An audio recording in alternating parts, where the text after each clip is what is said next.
Pero el día de hoy vamos a tocar temas relativos a la biodiversidad en el Santuario Histórico de Machu Picchu. Para dar inicio el día de hoy, vamos a presentar al biólogo Israel Aragón. Él trabaja en la SARNAM del Santuario Histórico de Machu Picchu y el tema que hoy va a tratar efectivamente es la biodiversidad en el Santuario Histórico de Machu Picchu. Le damos la bienvenida, señor Israel, por favor, y comience su exposición. Muy buenas tardes y de antemano agradecer a los organizadores del evento de la Cofradía Capac Yachay y también a todo el público que está presentándose aquí en este ciclo de conferencias. Vamos a hablar hoy día acerca de lo que es la ecología geográfica de Machu Picchu. Vamos a tratar biodiversidad de Machu Picchu, específicamente diversidad ecológica. Ustedes recordarán de que la biodiversidad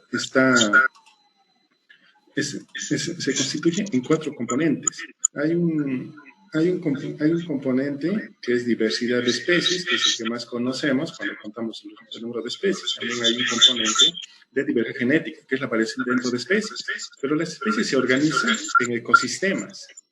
Y vamos a específicamente referirnos al caso de la diversidad ecológica de Machu Picchu. Y vamos a pasar también algunos números para dar una idea de la biodiversidad que tiene y cómo es que esto se integra con la diversidad ecológica. Así que vamos a iniciar la presentación. Vamos a compartir la pantalla. No sé si se puede ver todavía. Sí, se puede visualizar la pantalla. Le sugeriría que la amplíe. Muy bien. Listo. Ya. Entonces, hablemos de la diversidad ecológica del Santuario Histórico de Machu Picchu. Ya. Vamos a dar primero algunos números. Como indicábamos, Machu Picchu tiene bastantes especies de plantas y animales, y aquí tenemos ciertos números que nos dan una idea de cómo estamos.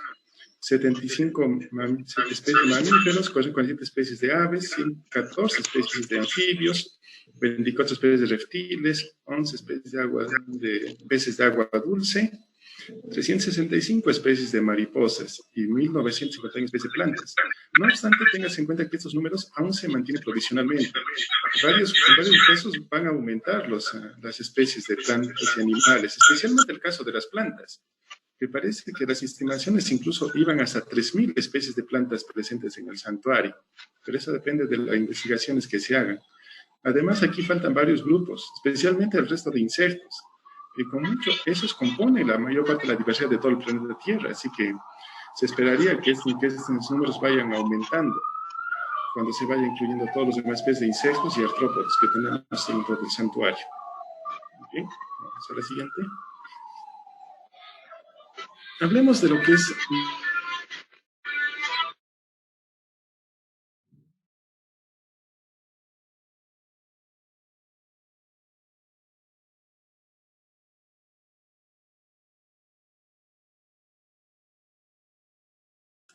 Ya. ¿Ok? Hemos empezado a hacer una revisión de lo que es la ecología geográfica de Machu Picchu, empezando por sus ecorregiones y ecosistemas. Resultado de esto es que hemos sacado una nueva clasificación que está poco a poco mejorándose, en el cual ya está estableciéndose de que la unidad de medida no son zonas de vida, son sistemas ecológicos. Y tenemos al menos 25 ecosistemas terrestres dentro del santuario de Machu Picchu. Ojo, estos son terrestres silvestres, o sea, básicamente todo lo que uno entiende como vegetación natural.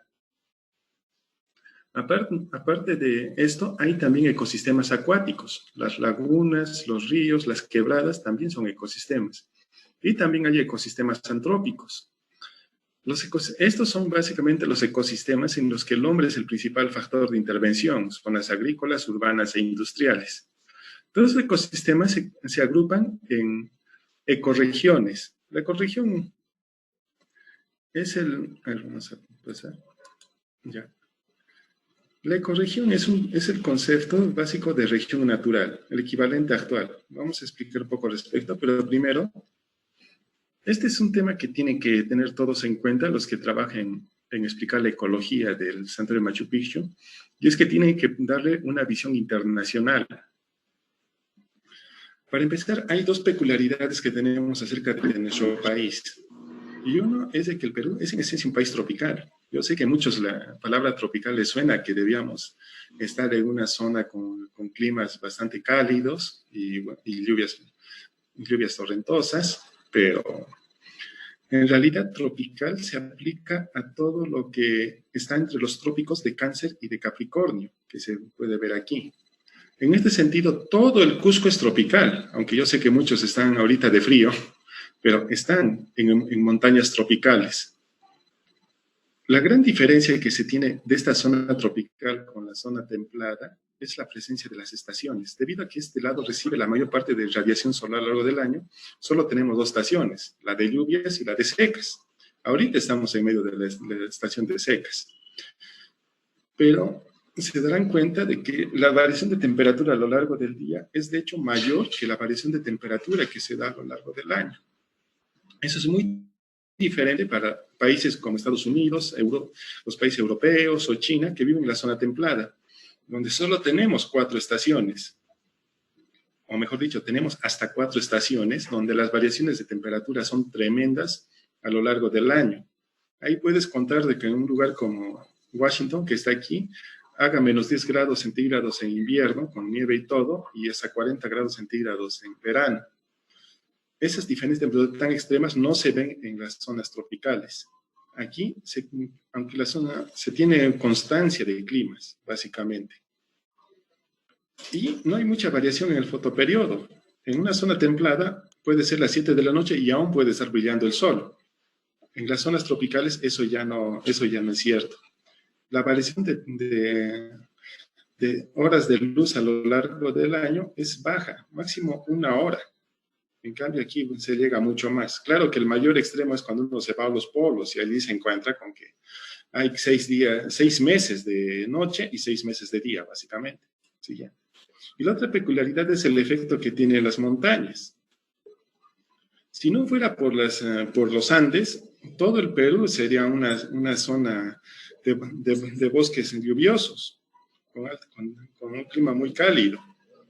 Pero la presencia de los Andes crea, por un lado, un efecto sombra de lluvia, impidiendo que mucha de la humedad que viene desde Brasil pase hacia el otro lado, hacia el Pacífico. Por eso es que es una gran paradoja que tengamos un bosque lluvioso y a poca distancia relativamente tenemos el desierto de Atacama, el desierto más seco del mundo. Tenemos esos extremos climáticos creados por los Andes. Lo otro es que los Andes empacan bastantes pisos ecológicos. Aquí tienes bastante variación en muy poca distancia. Tienes variaciones de climas y por lo tanto la vegetación varía en gran escala. Y todo esto está dentro de un territorio relativamente pequeño. Como cualquiera que vaya en solo 5 horas en trayecto de Cusco a Quillabamba se da cuenta de esas tremendas diferencias. O quien haga un trayecto de 6 horas que va de Cusco a 15.000. Ahora, las ecorregiones, como les decía, es el concepto actual que manejamos en regiones naturales. Todos, claro, han oído hablar de las regiones naturales, las de Pulgar Vidal, que habla de las regiones naturales del Perú, pero actualmente se ha visto que esquemas no son tan fieles a la realidad como uno quisiera. Por eso es que los conceptos de ecorregiones que se han estado trabajando desde el año 86 con Antonio Brac se han estado extendiendo y actualmente incluso hay esquemas internacionales de clasificación de ecorregiones, estableciendo que hay 867 ecorregiones en todo el mundo. Hay como 21 para el Perú. De esos 4 están presentes en el Santuario Histórico de Machu Picchu. Ahora, una ecorregión tiene ecosistemas. La región de la Puna, como vamos a ver, tiene diferentes tipos de ecosistemas, pajonales de puna, bofedales, zonas rocosas, etc. Entonces, tenemos que tener un esquema estándar de clasificación en ecosistemas y por eso tenemos este Sistemas Ecológicos de Latinoamérica, que es el sistema más completo que hasta ahora se tiene. Todavía que se ha trabajado con eso desde el año 2003 y que, a diferencia de las zonas de vida, básicamente toma en consideración la vegetación actualmente presente, no la que podría haber. además de las condiciones de suelo o la presencia de cuerpos de agua, que son cosas que en una clasificación de zonas de vida jamás surgen. Además de que también toma en cuenta la historia evolutiva de los ensamblajes de plantas y animales. Con estos sistemas ecológicos es que se ha establecido 25 de esos sistemas ecológicos dentro del santuario de Machu Picchu. Ahora, bueno, claro, este es un listado, pero no vamos a dar uno por uno, porque si dan cuenta, muchos de los nombres son bastante complejos. Además, el objetivo de esa presentación es explicar estos ecosistemas. Ahora, quienes han hecho Camino Inca habrán visto justamente la variación de ecosistemas que se tiene. Vamos a hacerlo en cierta forma, recordando los lugares en Camino Inca, viendo cómo vamos de bosques ribereños, bosques secos, a bosques relictos, pajonales, en Camino Inca. El Camino Inca en ese sentido nos da una buena comprensión ecológica del santuario histórico de Machu Picchu. Vamos a la primera ecorregión, que es la más alta, la ecorregión de la Puna. Con esto nos referimos a todo lo que son los ambientes que están por encima de 3.700 metros de altitud. Claro, obviamente eso no es solo para Machu Picchu, eso se da también para todo el resto del Cusco. Y hay dos tipos de puna, básicamente. Hay unas punas interiores que se extienden en los valles interandinos del Vilcanota, del Apurímac, del Mapacho, en los cuales que son bastante secas, y hay otras punas en la vertiente oriental andina, pero estas punas ya son mucho más húmedas. Vamos a explicarlo ahorita. Lo que otro que quiero que tomen en cuenta es de que existen diferencias altitudinales en los pisos ecológicos. La más importante es esta marca de 4.200 metros. En zonas de quebrada, este es el límite máximo hasta el cual puede crecer la vegetación de árboles. Más arriba de eso ya no pueden crecer más. Y encima de 4.800 metros ya se presenta otra marca. En la Puna altoandina y subglacial tenemos varios tipos de ecosistemas. Vamos a enfocarnos en dos. Por un lado, tenemos los pajonales altoandinos, que es lo que todo el mundo piensa cuando se dice la palabra puna. Justamente piensan en enormes extensiones de pastizales que se extienden, de hecho, en todos los altos Andes peruanos y bolivianos. Piénsese nomás en la cuenca del Titicaca, por ejemplo. En Camino Inca, estas son las punas que vas a encontrar en el lado al Abra, subiendo hacia el Abra de Huayhuañusca. Otro es una puna subglacial. Esta puna es por encima de 4.800 metros. A partir de 4.800 metros, ya la vegetación misma de pastizales ya encuentra muy difícil sobrevivir. Entonces es reemplazada por una vegetación mucho más rala que está adaptada a condiciones de nevadas intensas. Téngase en cuenta que las nevadas son un peligro para las plantas. El congelamiento rápido en las heladas puede destruir las células. Por eso es los problemas de heladas que se tienen en la agricultura. Muchas de estas plantas en la puna subglacial, por encima de 400 metros, están adaptadas a estas condiciones. Claro, a partir de los 4.900, 5.000 metros ya tenemos justamente las nieves perpetuas, los glaciares. Este es un ejemplo, el glaciar Incachiriasca en el Levazo Alcantay. Quienes hagan la ruta de Camino Inca por el Abra de Incachiriasca, ahí van a ver justo ese glaciar cerca. Ese glaciar es un poco anómalo porque la mayoría de glaciares están por encima de 5.000 metros. En cambio, el glaciar Incachiriasca está por debajo, está en 4.900 metros. Es un glaciar de valle, en el cual se puede tranquilamente caminar encima y que se está ahorita siguiendo porque está retrocediendo por efectos del cambio climático. Les decía que las plantas se adaptan a estas condiciones y de estas no solo se dan para la parte más alta, 400 metros. Más abajo incluso hay varias adaptaciones. Uno recordará que muchas de las plantas ya no tienen tallos. Habrán visto estas flores pegadas al suelo de plantas de la familia de las margaritas. Estas plantitas, por si acaso, no hay que estarlas arrancando. Resulta de que estas plantas no son anuales, es decir, no crecen de un año al siguiente. Tardan bastante tiempo en crecer. A una planta le puede tomar 10 años desarrollar sus raíces y recién a partir de eso saca flores. Entonces, si uno arranca una flor de este tipo, estaría condenando un trabajo de 10 años, básicamente. Hay también orquídeas en la puna, pero que se han adaptado a estas condiciones de frío al ser plantas esencialmente rastreras, como el caso de esta, que le llaman el yuchuyuchu.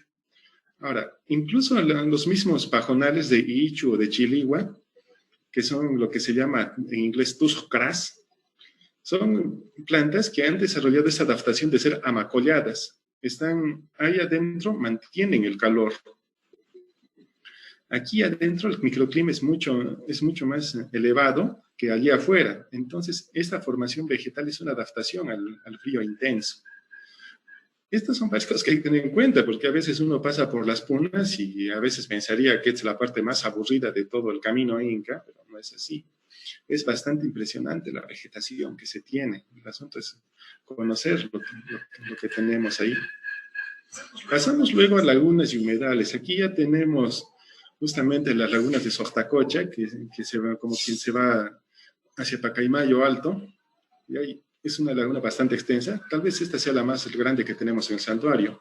Bueno, no tenemos muchas lagunas en el santuario, la verdad, o enormes lagunas como lo que hay en Pomacanchis o en Acomayo. No obstante, son representativas de la puna y allí llegan especies de aves a repostar en sus rutas migratorias. Además, esas lagunas suelen estar asociadas a complejos de humedales como los guafedales y otros pajonales inundados, que también que se suelen extender o alrededor de las lagunas o en algunos casos en zonas de pampas que se están inundando. Estos bofedales se consideran ecosistemas frágiles. Por efectos del cambio climático están desapareciendo en todas partes de los Andes, ya que está habiendo un desecamiento en general. Ahora, yo les mencionaba, hay otro tipo de puna. Si es que uno se va por camino Inca, llega a la Huayñusca y da la vuelta, ahí se va a encontrar con otro tipo de punas que son bastante más arbustivas y bastante más húmedas. La diferencia salta a la vista. Estos son los pajonales húmedos que ya están anunciando el inicio de la selva. Claro, aún sigue siendo alta montaña, todavía no son bosques, pero ya tienen muchos más arbustos y matorrales ahí adentro. Tenemos dos tipos de estos en el santuario. Uno se encuentra hacia el norte, hacia Huayopata, y otro se encuentra en el resto del santuario, y es justamente el que se aprecia en el resto de Camino Inca. Este es mucho más estacional. Este es el pajonal arbustivo del Alto Urubamba. Ahora, otro grupo de plantas importantes son las plantas arrocetadas, que llegan a ser incluso plantas arrocetadas gigantes, como es el caso de la Puya Raimondi. Bueno, en el santuario no tenemos Puya Raimondi, solo hay 7 rodales, 8 rodales en todo el Cusco de esta especie. Los que conocen Pampa Corral habrán ahí de repente han visto, hay también hacia el lado de Vilcabamba, pero dentro del santuario no hay. Pero hay algunas otras, como estas, que es Puya Herreray, que se extiende por el área de Huayñusca, u otras que también aparecen ya en las punas más húmedas. Estas plantas son parientes de la piña, y de hecho la mayor parte de plantas de esa familia de la piña son plantas pequeñas epífitas, como la salvagina u otras. Pero estas achupallas han desarrollado un hábito terrestre y tienden a prosperar en condiciones de frío. Aún tiene que estudiarse bastante sobre la ecología de estas especies. No obstante, este es un tipo de formación vegetal única. En montañas templadas no hay. En montañas tropicales, diferentes especies vegetales se han adaptado en forma convergente. Aquí tenemos las puyas, pero si uno se va a Ecuador, allí están otras plantas llamadas frailejones, que son de otra familia totalmente diferente. Tal vez la planta de mayor importancia en todas las punas son las queuñas. Los bosques de queuñas son los bosques a mayor altitud de todo el mundo. Como siempre digo, uno a veces no le da mucha importancia a las queuñas, piensa que es un árbol retorcido, que máximo crece 5 metros de altura y que se anda descascarando, pero estos bosques son los bosques a mayor altitud de todo el mundo. En otras partes del mundo no vas a encontrar bosques tan altos. Aquí la línea arbórea llega a 4.200 metros. En Bolivia incluso llegan a 5.000 metros de altitud. En zonas en Huayñusca, donde antes había nieve, usted puede incluso observar en el camino de que hay zonas que se están colonizando por queuñas, y no son queuñas que hay así reforestadas, porque son en zonas de riscos rocosos bien hondos, difíciles de acceder, y ahí han subido las queuñas. No obstante, esos bosques están reducidos a parches aislados y en todo el Perú se encuentran en peligro. Todos estos árboles están en peligro y justamente es una prioridad su conservación. Y no solo lo decimos por las mismas plantas, también hay varias especies de animales que son especialistas, como pueden ver en el caso de estas aves, que son especialistas en queuña. Si desaparecen las queuñas, aparecen estas aves. Y debe indicarse de que en el santuario, cuando hicimos una revisión de cuántas especies de aves tenemos que están en peligro según listas internacionales, nos encontramos con que las especies de aves en peligro más crítico son justamente especialistas en queuña. Entonces, eso vuelve la conservación de las queuñas una prioridad para el santuario. Bueno, el Sopa Santuario debe ser, de hecho, para todo el resto de los Andes. Hemos terminado con la puna y ahora nos dirigimos a otra ecorregión, los valles interandinos peruanos. Esta ecorregión de valles interandinos ya se extiende por debajo de 3.700 metros, pero hacia el lado interno del valle del río Vilcanote, en el caso de Machu Picchu. Más o menos hasta un punto medio entre Toronto y Pampacahuá. Estos valles tienen también sus pisos ecológicos. En general, estos solían ser bosques secos, pero en muchos casos la vegetación primigenia de bosques secos ha desaparecido. Estos son los pisos que se puede observar en el santuario. Hay una subpuna de 3.700 a 2.200 metros, que es donde se están integrando elementos de la puna, como las queuñas o los pajonales, junto con árboles de bosques secos. Luego hay un piso mesoandino de 3.200 a 2.500 metros y por debajo un valle seco serrano. Ya mucho más seco, pero aumenta la diversidad de especies vegetales que tenemos ahí. La subpuna es el piso que uno ve cuando está haciendo el trayecto desde Guayabamba hacia Ayapata. Ahí puede ver bosques de queuñas cercas, aunque en su mayoría más los ve como matorrales que como bosques. No obstante, hay bastantes individuos de bosques de chachacomos en otros lados. Este es el árbol, el chachacomo, otro árbol que está en peligro. Tiene que ser también conservado. Este árbol antes solía llenar todos los pisos ecológicos entre 3.100 a 3.700 metros. En su mayoría han sido reemplazados por matorrales entremezclados con pajonales de puna, y los matorrales suelen ser llevados o por chilcas o por especies espinosas como esta, que es el yauli. Estos han vuelto a la vegetación secundaria. Esto ha sido el resultado ya de procesos de deforestación y de incendios y historial anterior de ganadería que no ha permitido que se recuperen los bosques. Afortunadamente en Santuario tenemos buenas extensiones de estos bosques de la subpuna.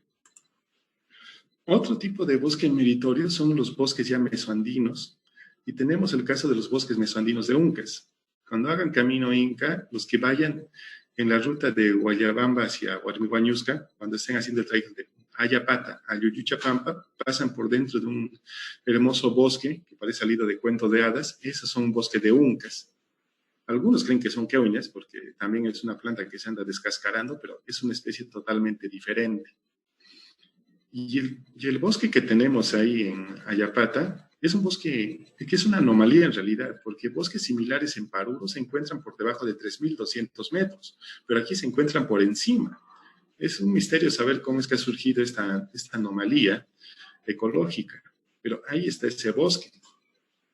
Ahora, por debajo de eso, los que han ido por Mezcay y esas zonas, claro, pasan ya también por zonas agrícolas, pero entremezcladas con árboles de molles, tara y pisonay.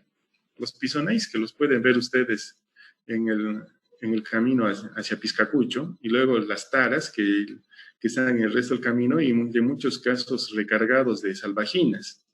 Estos son bosques mucho más secos. Afortunadamente ahora ya hay mayor interés en su conservación debido a que hay un valor económico, ya que la población local extrae semillas de tara para vender. Pero igual, muchos de estos árboles están en peligro de extinción, excepto el molle. El molle parece que es el único árbol que sí puede aguantar bien condiciones de perturbación, pero todos los demás están en peligro de extinción.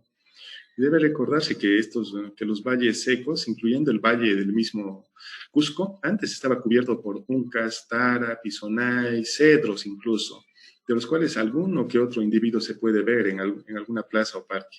De hecho, incluso parecería que tenemos más árboles de pinos que de cedros o pisonays en la misma ciudad del Cusco.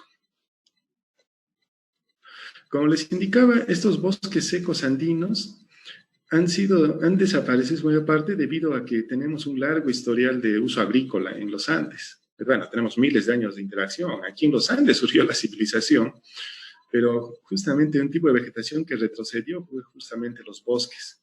La relación es mucho más compleja. Incluso ha habido casos de reforestación hecho en la época incaica, pero en general ha habido un retroceso de estos bosques. Y muchas especies han desaparecido. Por ejemplo, los cedros que existían en los bosques secos han desaparecido porque han sido explotados por la madera, por su madera.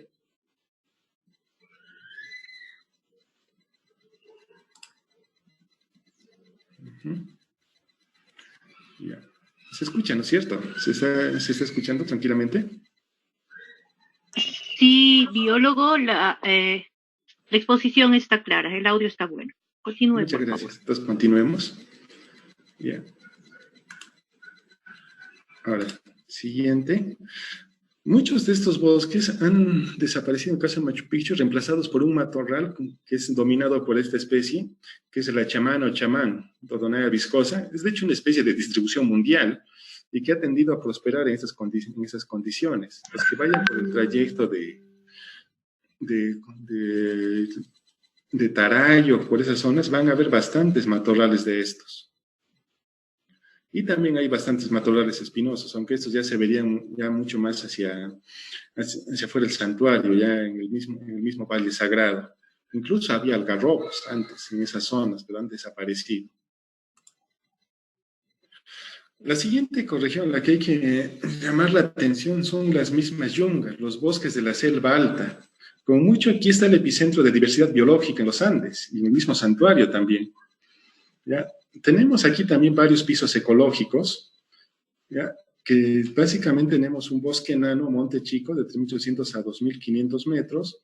Tenemos bosques de nubes o nublados, 2.500 a 1.400 metros. Y bosques montaños lluviosos de 1.400 a 600 metros. Aunque esto último ya, claro, se extiende mucho más hacia la convención. Pero vamos a hablar de estos bosques ahora. Primero, los bosques de la ceja de selva, que en inglés le llaman el Elephant Forest. ¿Ya? Aquí hay dos tipos de bosques, uno más lluvioso hacia el Lobo Yopata y otro menos lluvioso, más estacional, que se extiende en el resto del santuario.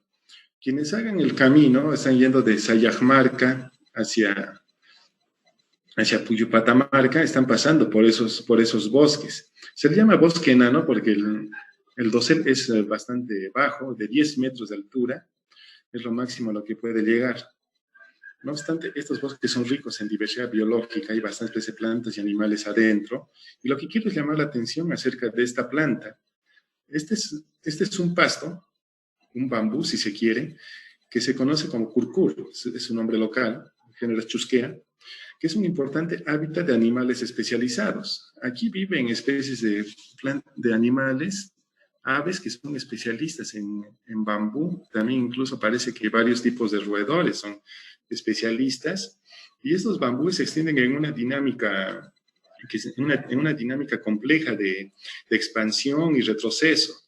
Los que cuando vayan a hacer el trayecto por Abramálaga hacia Quillabamba, yendo en bus, van a ver pues justamente en Mesa Pelada, yendo por los bosques, ahí van a notar bastantes de estos bambúes. Ahora, el punto más, el centro de diversidad biológica es en el bosque nublado mismo. El bosque nublado estacional, el cloud forest, que se le dice, que se extiende aquí por santuario. Con mucho, este es el bosque más rico que se tiene. Hay una importante diversidad aquí de plantas y animales. Y es justamente objeto de conservación, ya que estos bosques de selva alta han estado desapareciendo en todas partes. Ahí los tenemos dentro del santuario. ¿Ya?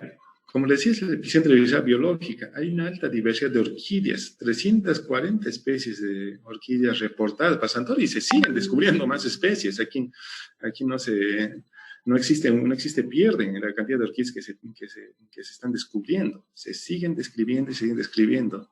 Y aún falta saber en qué punto vamos a decir, al fin conocemos todas las orquídeas de Machu Picchu. También hay bastantes helechos arbóreos, hay adentro bastantes especies. Pero un tema importante es indicar de que existen importantes servicios ambientales que son proporcionados por los bosques de la selva alta. Y es el hecho de que estos atrapan la lluvia y atrapan las nubes. Son árboles de hoja ancha y eso ayuda justamente a atrapar la humedad propia en las nubes. Esto es importante considerarlo porque toda esta humedad que están atrapando, luego ellos lo hacen que se discurre hacia el suelo y toda la acción combinada de toda la vegetación hace que se mantengan funcionando las fuentes de agua. Creemos que estos bosques en realidad son los que están abasteciendo la mayor cantidad de agua a Machu Picchu por lo mismo. Y esto es un fenómeno que se extiende por el resto de la selva alta, no solo por Machu Picchu. Aquí en Quillabamba, uno no puede dejar de ver de que han habido campañas de reforestación hechas con pinos. El pino es un árbol exótico propio de otro continente y de otra geografía y otra ecología, y tiene hojas en agujas. Y esas hojas en agujas no ayudan a atrapar las nubes como sí lo hacen los bosques de la selva alta. Se está temiendo de que al no atrapar así la lluvia, estos bosques de pinos estén más bien creando un problema de erosión fuerte. Recordarte que como epicentro de biodiversidad es que aquí se pueden encontrar bastantes especies vegetales. Miren, hay parcelas permanentes, que es de donde tenemos los mejores datos de diversidad biológica en el santuario, y ahí se establece que hay 45 especies de árboles por hectárea en estos bosques de yungas. Esto es algo notable. ¿Ya? Biólogo Israel, ¿me permite? Dígame. ¿Me permite un minuto, por favor? En un par de minutos más se va a cortar la transmisión. Vamos a continuar con esta actividad. Por favor, apenas se corte, hay que reingresar al mismo link. Se corta, esperamos un par de minutos y regresamos al mismo link. A todos los participantes, por favor. Gracias. Continúe y mil disculpas. Muy bien, continuemos. Entonces, si tenemos hasta 45 especies de árboles por hectárea y estamos estableciendo de que el santuario tiene como unas 332 especies de árboles, miren, para comparación, toda Rusia, el país más grande del mundo, con el bosque más grande del mundo, tiene máximo 250 especies de árboles, mientras que Machu Picchu, en su tamaño bastante pequeño, tiene mucho más. Es algo notable. Y es resultado de procesos de que estemos en una zona tropical. Ahora, lo interesante es que en la selva alta existen también dinámicas ecológicas. Miren, una de las más importantes es la causada justamente por aluviones y deslizamientos. Yo sé que esto es algo que tal vez a muchos no les dé la campana de que es algo parte de una dinámica ecológica, pero sí lo es. Esta es una foto de un enorme aluvión que hubo en 2017, 2017, en los cuales hubo un deslizamiento que se bajó 8 hectáreas de bosque en Guña y Huayna, destruyó básicamente el bosque y dejó todo eso. Incluso llegó a afectar el conjunto arqueológico. Pero lo notable de esto es de que luego se vio de que existe un historial de aluviones y deslizamientos en otras partes cercanas cada cierto tiempo. Pero el asunto es los bosques se regeneran. Y el ciclo de regeneración es bastante peculiar. Al haberse abierto toda esa sección de bosque, entonces se permite que especies vegetales que generalmente no prosperan, aquí pasen a prosperar, ya que son plantas que requieren luz solar para crecer rápidamente. Estas plantas van a crecer y van a repoblar esto, pero una vez de que estas plantas hayan llegado a cierto tamaño, entonces ya dan sombra a las especies vegetales ya primarias, las cuales van a empezar a crecer poco a poco y van a desplazar a esas especies. Entonces, esta es la dinámica ecológica que se observa en la selva alta y es causada justamente por los deslizamientos y por los aluviones. Las plantas se han adaptado a ello.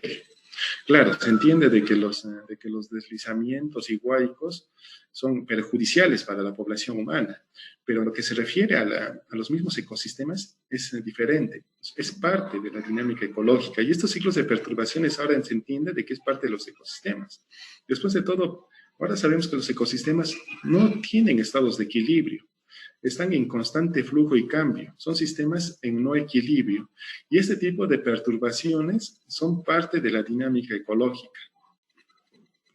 A ver, muy bien, entonces eso es lo referente a las dinámicas ecológicas en la selva alta. Ahora, un ecosistema especial están resultando ser las paredes de vegetación rocosa que tenemos en el santuario, que se encuentran tanto en el lado de Caminín Cabeza, por ejemplo, Tarayo, como lo que se ve en Huayna Picchu mismo, donde uno puede ver esta vegetación que justamente también es pariente de la piña y pariente de la puya, que son justamente las tillancias. Ahí está el nombre, tillancia. Estas plantas, este tipo de bromelias se extiende sobre estas vegetaciones rocosas, sobre estas formaciones rocosas. Y el resultado de que habían sido bastante frágiles cuando hay incendios. Tienden a desaparecer rápidamente, ya que cuando hay un incendio aquí arriba, mucha vegetación empieza a caer y empieza a extenderse el incendio por la pared rocosa. Y aquí sí es difícil apagar un incendio. Eso vuelve ese ecosistema bastante frágil. Imagino que este fenómeno ha pasado antes, por ejemplo, en Santa Teresa, donde ahí puede haber paredes rocosas, pero no hay ya nada de estas plantas. Curiosamente, aquí hay un anfibio endémico. Hay esta especie de egea, una rana marsupial, Gastroteca ochoai, que está en peligro, amenazada, en peligro de extinción a nivel internacional en las listas rojas internacionales. No obstante, la especie es endémica solo de Machu Picchu y algunos sectores aledaños en el distrito de Llantaytambo. Ahí nomás se sabe que existe. Y es especialista en esta vegetación de bromelias, al parecer. Solamente vive allí. Y ahí, porque ahí, aprovechando las lluvias, es donde se reproduce. Entonces, esto vuelve a este ecosistema bastante peculiar y de interés de conservación. Ahora, cuando ya nos vamos de Machu Picchu, Pueblo, nos vamos a Mándor y luego vamos yendo por el acceso amazónico, ya entramos en una selva alta un poco diferente, mucho más alta, y pueden ver aquí árboles como este ojé que tenemos en acceso amazónico. ¿Ya? Y que estos son los bosques del Alto Urubamba. De hecho, este tipo de bosques se destaca porque no son tan similares al resto de la selva alta peruana. Son subhúmedos, algo secos, pero no tan secos que ya sean clasificados como bosque seco. Pero el resultado de ser un ambiente menos húmedo hace de que esta zona sea justamente apropiada para el cultivo de café. Por eso todo el Valle de Alto Urubamba y la Convención es apropiado para el cultivo de café. El resultado es que estos bosques han desaparecido en la mayor parte de la Convención, en su anterior área de extensión. Aún se tienen algunos restos dentro del santuario, pero claro, hay otros restos más importantes en el resto de la Convención, hacia Uruzaigua o en otras zonas.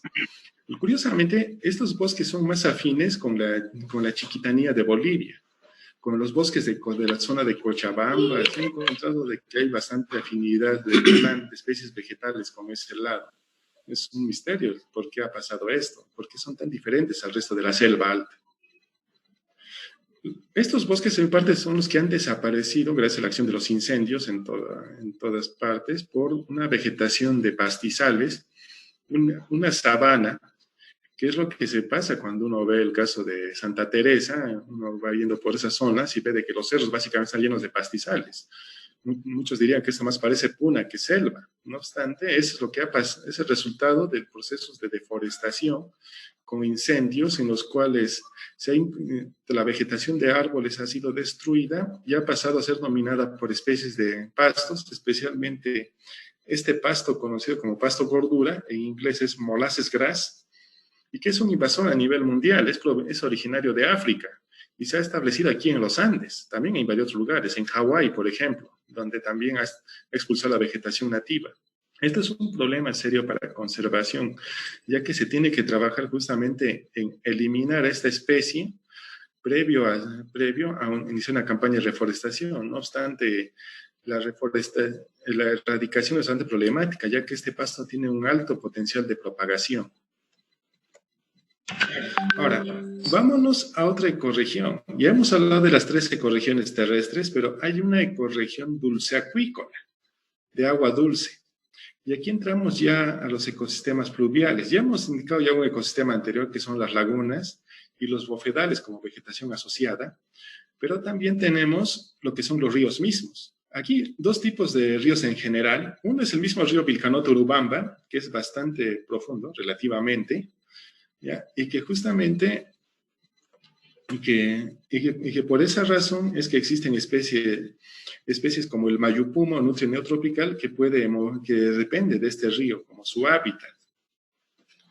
Estos ríos tienen características de crecimiento y de disminución que influyen sobre la misma composición de las riberas, además de que el mismo lecho también cambia de acuerdo a las condiciones, si es que no lo cambiamos nosotros, claro. Ahora, otro tipo de ecosistemas fluviales son las quebradas con alta pendiente, arroyos y riachuelos en los Altos Andes. ¿Qué es lo que tenemos aquí? Las quebradas, por ejemplo, aquí en Ayapata, o tenemos los ríos los riachuelos que están discurriendo por la Puna. Es otro tipo de ecosistema fluvial, otro tipo de las quebradas, arroyos y riachuelitos. Pero asociado con la vegetación, con el ecosistema fluvial, está la vegetación ribereña. En este caso, el río Vilcanota tiene ciclos de crecientes, los cuales luego en estación de secas te deja, como puede verse aquí, islas que son colonizadas por pastos, que aprovechan para crecer en el corto periodo de secas antes de que sean barridos. O también el caso de vegetación como las niguas, que son estas plantas de aquí, que son dependientes de crecer cerca a los ríos y a las quebradas. Es una vegetación ribereña, pero la vegetación ribereña más interesante vienen a ser los bosques mismos, ribereños, que están en la faja marginal de los ríos y en los cuales ya crecen especies de árboles de rápido crecimiento. Generalmente 2 especies, que son el pacaimono y el aliso, nosotros usamos bastante lo que es reforestación, ya que son árboles nativos de rápido crecimiento. Entonces aprovechamos de usarlos para que luego ayuden a establecer un dosel para otras especies en el futuro. Un bosque de alisos, ustedes lo pueden ver cuando van por el camino Inca, yendo por la quebrada, por el río mismo Cusichaca. Ahí están en medio de un bosque, de unos árboles grandes que está a los lados del río. Ese es un bosque de alisos. Ese es un bosque ribereño, que es los bosques que antes había. En muchos casos los alisos también han estado desapareciendo por deforestación.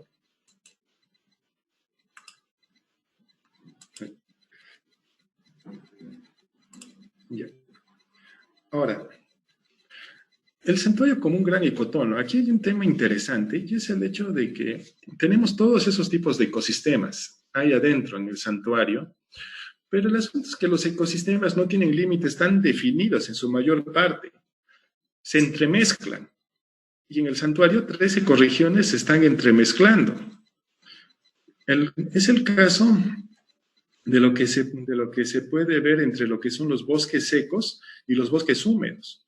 Quienes hagan el trayecto por tren van a ver tranquilamente cómo yendo por tren, cuando uno va yendo entre Toronto y hasta Cedrobamba, va contemplando cómo es que la vegetación seca misma va siendo transformada en una vegetación más espesa. Ese es el paso de bosque seco a bosque húmedo.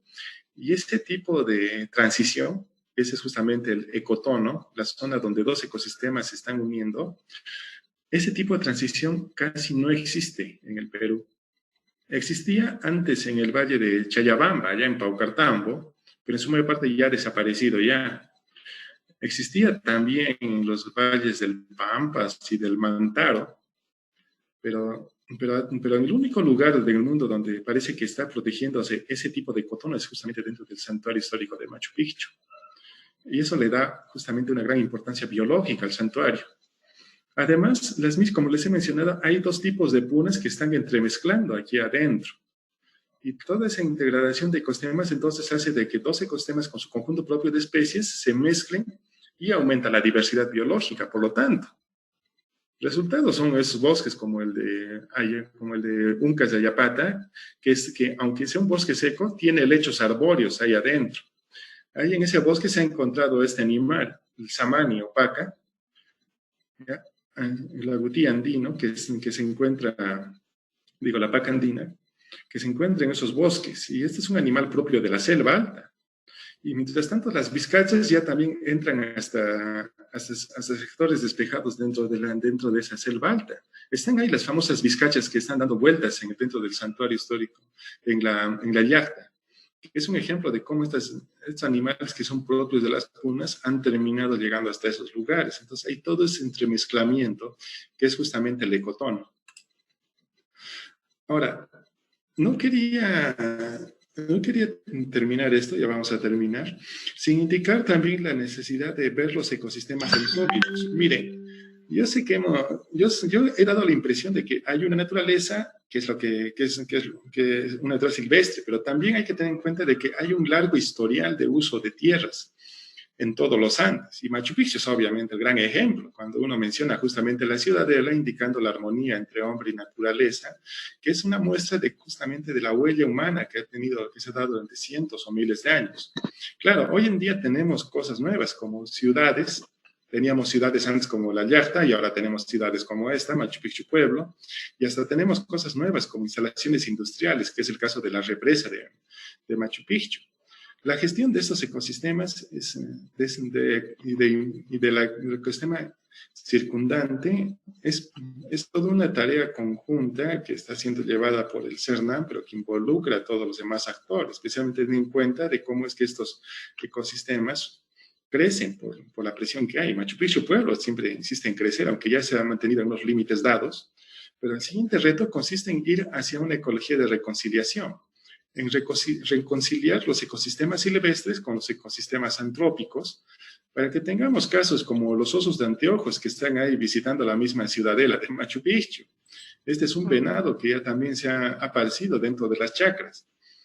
Entonces, ir hacia una reconciliación ecológica, básicamente, en donde la vegetación y la fauna silvestre puedan encontrar su camino dentro de las zonas intervenidas fuertemente por los seres humanos, sean agrícolas, urbanas o industriales. Y con esto yo quería agradecer y dar por terminada la presentación y agradecer muchísimo vuestra atención y a los organizadores del evento. Muchas gracias. Le agradecemos a usted, biólogo Israel, por la participación de hoy. Tenemos 3 preguntas que el público nos ha planteado y se las voy a dar a conocer. La primera es, ¿cuál es el uso, propiedades y valor económico de la tara? Ya. La tara se utiliza para la extracción de taninos, las semillas. Entonces se hace una recolección de semillas en agosto. Ahorita no tengo el valor económico exacto de la tara, pero sí recaudado en buenas cantidades, es una buena fuente de ingresos, pero es una fuente de ingresos estacional, solo por el mes de agosto. Y esto no solo es para el caso de Machu Picchu, también se encuentra también para Mollepata, para Limatambo y tantos otros lugares, para la misma Purima, donde justamente sale una gran cantidad de tara para exportación, ya que se utiliza para los taninos. Muy bien, tenemos una segunda pregunta. En el caso del ficus de Machu Picchu, ¿es igual al de la selva, como por ejemplo la de Maldonado? Y la pregunta en sí es, ¿son capaces de destruir el resto de los árboles que están cerca? Ya, los ficus en realidad es un grupo bastante grande. Es el mismo género, pero con decirte el mismo género, es básicamente como mencionarte de que el gato silvestre y el gato doméstico son parientes. Ambos son el mismo género, pero son especies diferentes. Es así la diferencia entre los ficus que hay en Machu Picchu, los de la selva alta, son bien parecidos, pero hay ciertas diferencias. Son mucho más similares de lo que se piensa. No obstante, ese género, Ficus, tiene como 600 especies a nivel mundial. Falta todavía una guía comprensiva. Además, ese Ficus de Machu Picchu no es la única especie. Hay al menos otras 7 o 6 que se han establecido que existen dentro de Machu Picchu. Ahora, especialmente los estranguladores, que creo que es el caso, no es que destruyan a la vegetación circundante, pero sí lo que llegan a hacer es estrangular al árbol en el que empiezan creciendo. Para dar una idea de esto, es que varias de estas especies son estranguladoras, empiezan creciendo como una epífita ahí arriba en las ramas, y de ahí crecen de arriba para abajo. La mayor parte de las plantas crecen de abajo para arriba, pero los ficus son al revés, básicamente. Una vez de que han llegado hasta abajo y están echando raíces, entonces las lianas empiezan a volver al árbol en el que han crecido y lo empiezan a estrujar poco a poco. Claro, en el caso, hay que considerarlo en el caso en el caso de los árboles que viven centenas de años, entonces es un proceso bastante lento, pero que termina llevando justamente a que el árbol hospedero muera y sea reemplazado por la liana estranguladora que se ha convertido en un árbol. No afecta a la vegetación circundante, eso sí, pero sí, el único que afecta es al mismo árbol en el que está creciendo. No obstante, hay muchos de estos árboles que sí crecen como árboles, no empiezan como lianas estranguladoras. Falta saber realmente cuántos de esos tenemos en Machu Picchu.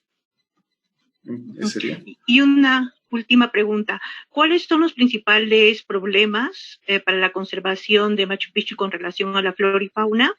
Y si es que hay algún tipo de proyecto por parte del gobierno que va a permitir hacer una reforestación en la zona. Ya. El principal problema con muchos son los incendios. ¿Por qué?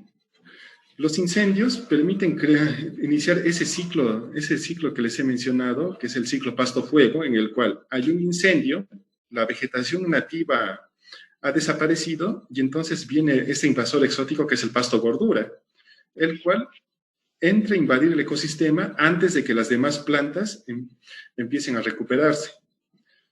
Debido a que este pasto es de África, entonces ha venido de un ecosistema en los cuales los incendios sí eran parte de la ecología. En los Andes, en cambio, ese nunca ha sido el caso. Entonces, una vez de que han invadido, por un lado, impiden que crezcan otras especies vegetales, y por otro lado, resulta de que este pasto está lleno de aceites y de resinas, entonces es más combustible. Por lo tanto, un incendio en esas condiciones con ese pasto se vuelve más extenso, se vuelve más intenso, de hecho. Ahora, la cuestión es aquí restauración ecológica y se está haciendo ya el énfasis en que en los trabajos de reforestación que se ha tenido y que se ha tenido bastante éxito, ¿ya? Pero están limitados a ciertas partes, entonces estamos yendo a trabajar de una forma en la que primero incluyamos la restauración basada en la erradicación de la especie, lo cual no es fácil, porque para empezar ha invadido bastantes sectores, tenemos unas 200 hectáreas más o menos del santuario invadidas por este pasto, entonces no va a ser fácil. Pero se está trabajando en una estrategia de ello, ¿no? Además, hay proyectos de reforestación. Por un lado, tenemos la iniciativa del 1.000.000 de árboles, en los cuales se ha juntado a las empresas privadas para que, especialmente a las agencias de turismo, así, y de hecho esta es iniciativa del ATC, para restaurar con árboles varias zonas. Bueno, actualmente trabajando dentro de lo que es una reforestación de macizo forestal. Además, hay iniciativas como la infraestructura natural que está trabajándose en la cuenca del Vilcanota, Urubamba, y que también incluyen a Machu Picchu para hacer la reforestación, pero esta vez con otros fines, que es mantener servicios ecosistémicos, como mantener la regulación de fuentes hídricas y evitar que haya riesgo de mayores deslizamientos en ciertas zonas al estar reforestando y entonces creando infraestructura natural que dé estos servicios ecosistémicos. Ese sería. Biólogo Israel, que queremos darle el agradecimiento del caso. Gracias por esta tan espléndida exposición.